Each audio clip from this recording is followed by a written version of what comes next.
actualizar tu joyero sin gastar una fortuna, hoy te enseñaré cómo hacer unas pantallas de aro con beads ideales para el look bohemio que tan de moda está. Estos son los materiales que vas a necesitar: cortadora, 2 pinzas, frasco del tamaño que desees hacer las pantallas, alambre de joyería, lija y mostacillas. El primer paso es envolver el alambre alrededor del frasco.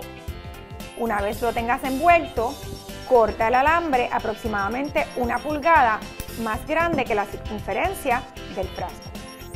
El segundo paso es selecciona uno de los extremos del alambre y dobla 1/4 de pulgada a 90 grados. Ya casi tienes tu pantalla, lo próximo sería insertar los beads en la misma.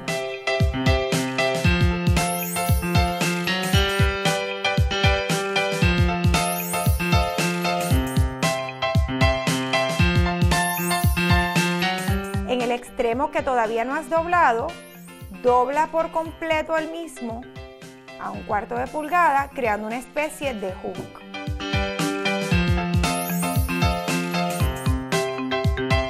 Por último, lija ambos extremos del alambre para evitar que hinquen.